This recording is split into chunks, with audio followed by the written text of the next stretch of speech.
None are immune to hardship. All can manifest resilience. The most painful moments in life are the greatest teachers of resilience. Greatest teachers. Why? Well, because they teach you to differentiate between need to have and want to have. And in South Africa in 2023, it's very easy to blur those lines. Very easy. You'd be surprised how many people do it. Ladies, your Birkin is not a need to have. Your health is a need to have. Gents, the ability to pop bottles is not a need to have. Quality time with your child, with your loved ones, that's a need to have. The most valuable things, the things that really, really matter, are often the freest, but oddly they are also the hardest to attain. Health, peace, family, security, joy. Now, joy, please don't confuse joy with happiness. As fine as it. Because life wants us to be the best manifestations of ourselves, life gives us painful moments. And in our most painful moments, we are faced with a choice. We can either wither away and die, or we can learn to be resilient and rise. Now, you know the saying, it's not about how many times you fall, it's about how many times you get up. You know that one? How about this one? Fall down 7, get up 8. You know this one? If at first you don't succeed. There we go. Yeah, we know them. Now, these are catchy phrases. Trust me, when you are in real difficulty, nobody remembers these things. Now, according to the Psyche Central, which is a psychologist publication, outside of direct physical violence, the top 10, I want you to hear this, the top 10 most traumatic things that can happen to you outside of physical violence, outside of war, outside of being shot in the head, outside of those, the top things that are most responsible for any anxiety, death of a spouse, divorce, marital separation. Can you see where I am? Being incarcerated. Being incarcerated is number 4. After divorce, after death of a spouse, after marital separation. Number 5, death of a close family member, major personal injury or illness, marriage, just marriage, without being qualified, obviously being fired or laid off from M17, marital reconciliation, and retirement. So let's just go through this again. Of the top 10 most stressful things that can happen to you, 50%, 5 of them, have to do with umchado. Whether you are just being in umchado, whether you are dissolving umchado, whether you're rebuilding umchado. And then this fool right here went and divorced twice. Twice I went and divorced. Now take it from me. Divorce, you don't wish that on your enemy. Not even your enemy, let alone abantu that you care for. Nothing will teach you to reprioritize like a divorce. I remember the day I unceremoniously left home. This window had been shaky for a long time. But the final straw was when I walked into my house and found my then wife with another man in my house with my children. I was sitting there on my couch, watching my TV. That night I slept in a car in a mall, in a parking mall. Now, no, there was logic to it. No, actually, there was logic to it. How I figured it out was, look, if I sleep in a car in a parking lot in a mall, first thing in the morning at 5 o'clock, before anyone else can wake up and see my humiliation, you know about that? Before anyone can see my humiliation, I can run up to the gym, work out, shower, come back, and digumdu all of a sudden. Because after all, nobody wants to be depressed and smelly at the same time. You know, nobody makes that work. So divorce stands as one of the most painful moments in my life. It also stands as my greatest teacher. So let's start with the definition of resilience. It's important to clear this definition because we don't want to confuse it with the cousins of resilience. Suffering. Suffering is not resilience. Victimhood is not resilience. According to the American Psychology Association, resilience is the process and outcome of successfully adapting to difficult or challenging life experiences. Also defined as the ability to recover from setbacks and keep going in the face of adversity. In a parking lot with only a phone, suddenly you are doing all this amazing research. Anyway, so when I read this, several words jumped out at me. The first word was, it's a process. It's not an immediate solution. It's something that can only be developed over time. I thought, yay, Lendo means I'm going to be sitting in this for a long, long time. In this pain, in this humiliation. Because it's a process. But the next word is, it is something you get through. Yes. You get through the process, meaning given enough time, a change is going to come. Incidentally, while I was doing that, on the radio was Lucille singing, everything is gonna be all right, everything. Do you know that song? That became my mantra. Everything will be all right. Yeah? I kept that song on repeat. It was the song that whispered to me, whispered in my ear when I was missing a bit young. Everything is going to be all right. When I was missing the life that I had walked away from. Because it doesn't matter how toxic a relationship is. Once you leave it, something in you goes, hey, go back, go back. Even the Israelites tried to go back to Egypt. Yes. Abantu who believe, who follow the Bible, they will know this.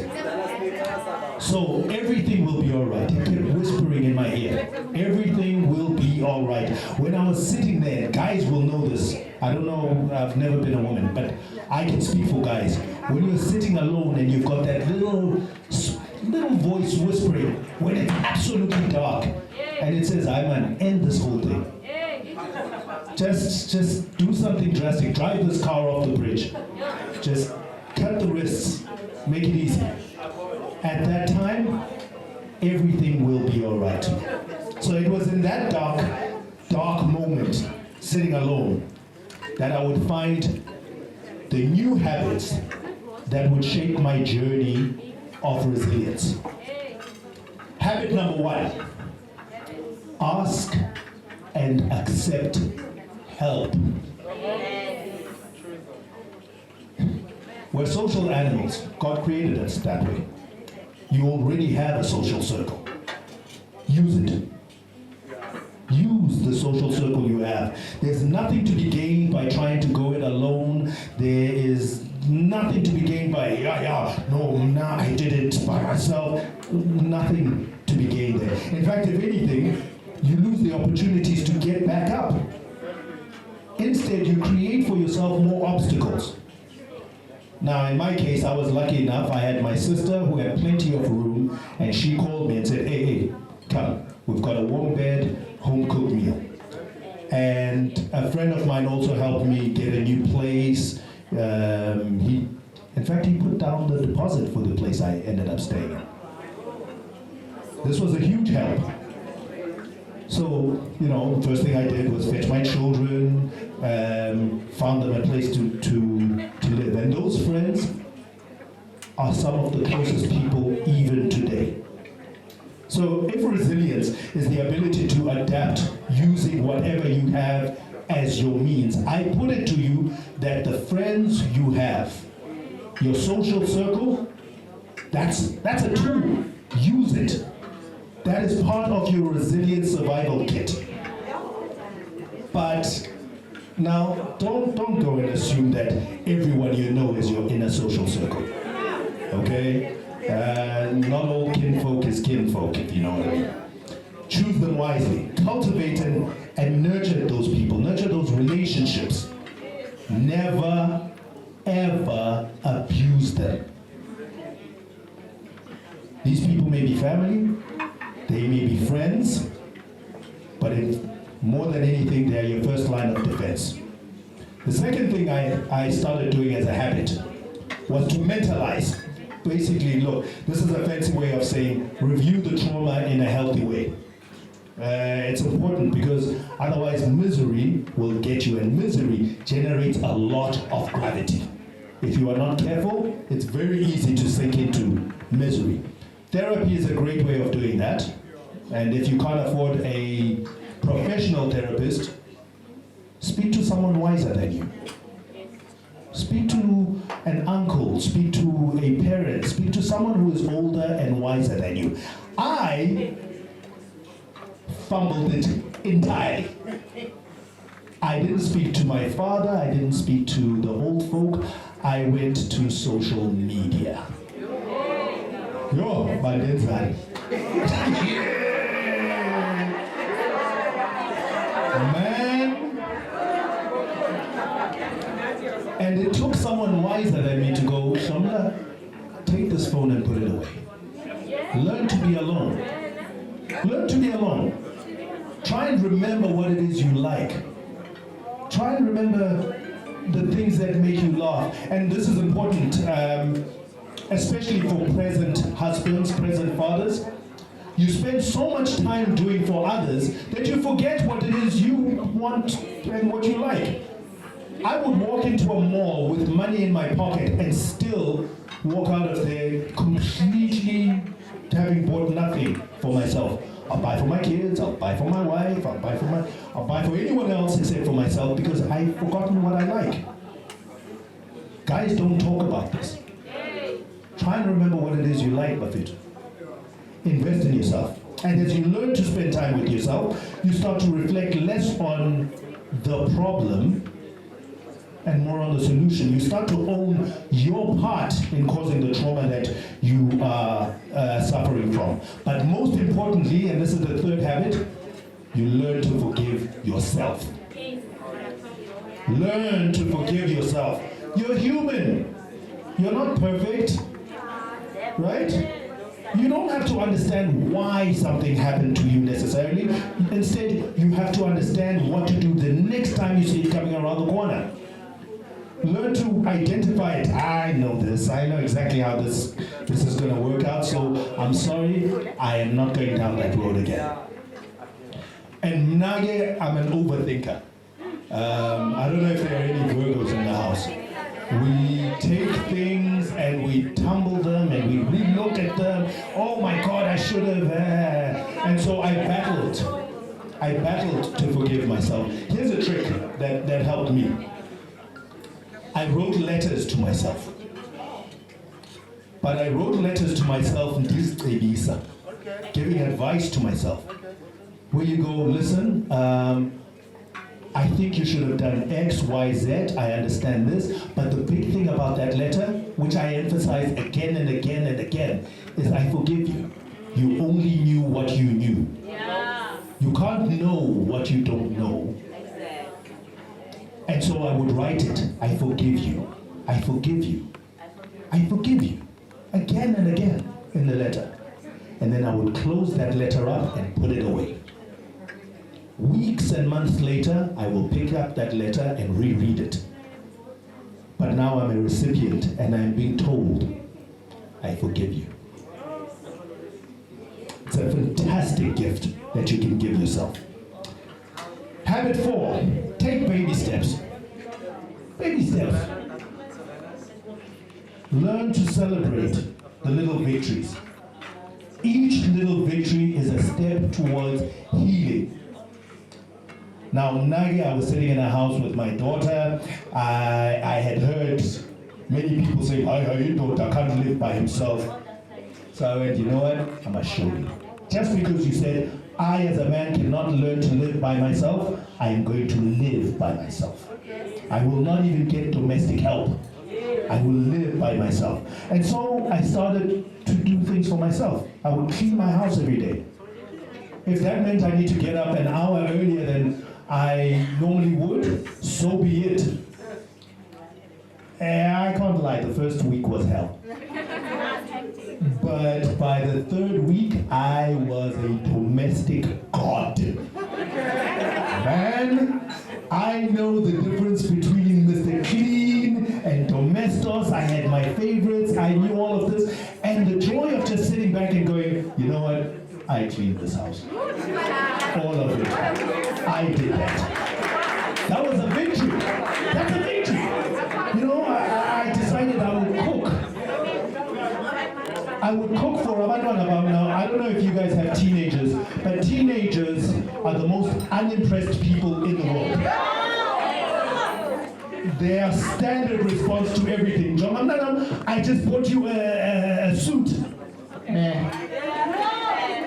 No, man, John, I just bought you a ticket, fly off with your friends to wherever. I just got you but when I cooked, silence.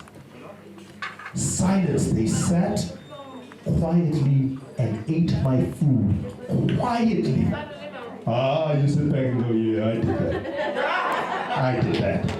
You know, I started setting goals for my exercise. I won't go into details. I found an accountant. I went to clean up my finances. My finances are a mess. Clearly, I don't know how to do it right. He did it. Celebration. I learned to control my thoughts. This is a big one. Control your thoughts.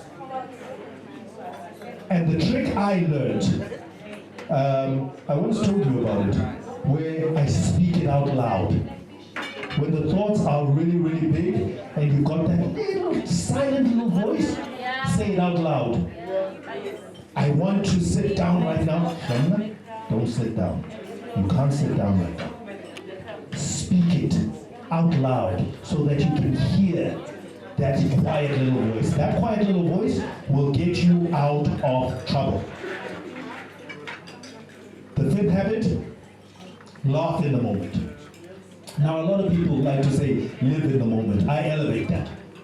Don't just live in the moment, laugh in the moment. Laugh, find joy, actively seek it out. This is my song. Dance wherever you can. Fight against the urge to sit in your misery. Never miss an opportunity to laugh. Never miss an opportunity to eat with good people, because it won't last. I once watched an interview with Tom Hanks. Tom Hanks was repeating something that I believe you find in 2 Corinthians, which is about... in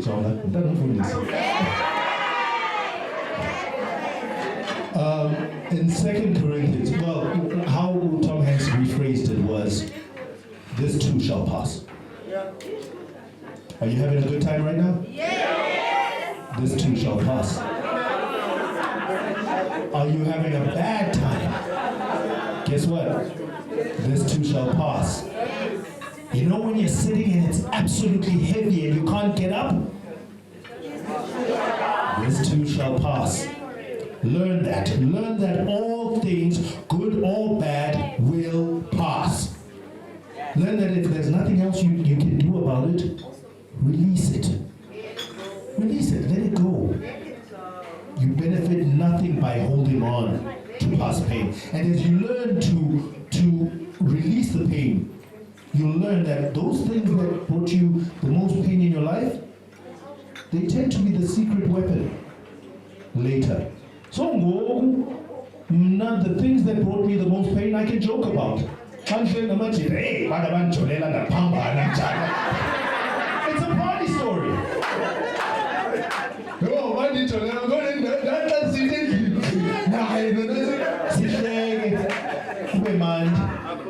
It's lost the poison because you learn to let it go. These things make you wiser. But more importantly, it's made me respect other people's pain. It's made me respect other people's pain. Because now I know what it's like to realize and go, see, in my bank account I have 19 Rand. I have no clue what these children are going to eat. This is my sixth habit. In your worst of times, do good for others. Right when you think, you know what, I'm at my worst, that's when you do good for others. For no reward, for no recognition, at the most painful time, do something good, help a homeless person. And I don't mean throw money at them, I mean sit with them, listen to their story, genuinely listen. I mean, find a homeless person and ask them. I did this the other day and it lit my life. How much will it take for you to not beg for a week? They'll give you a number and you'll be surprised how affordable that is. Here, I am buying you off the streets for a week. Go home. And suddenly you go, you know, I thought my problems were bad.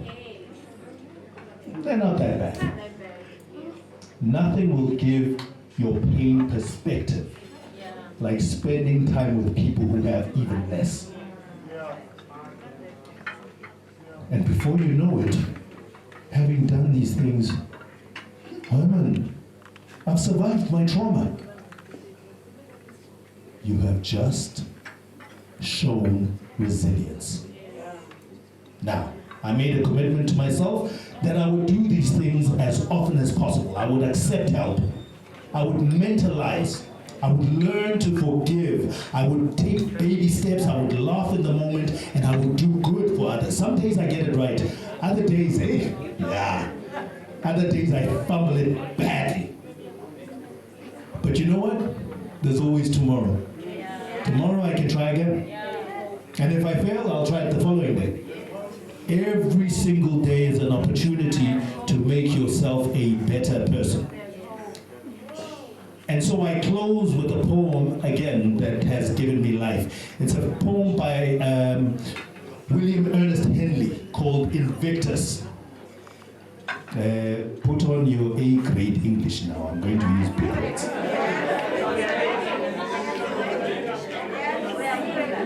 It reads, out of the night, Linden, I get emotional when I read this. Okay.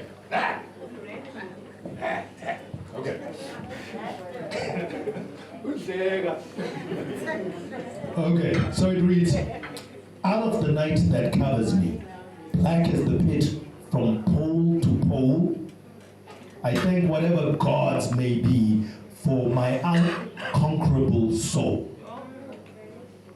In the fell clutch of circumstance, I have not winced nor cried aloud. And under the bludgeonings of chance, my head is bloody, but unbowed, uncold.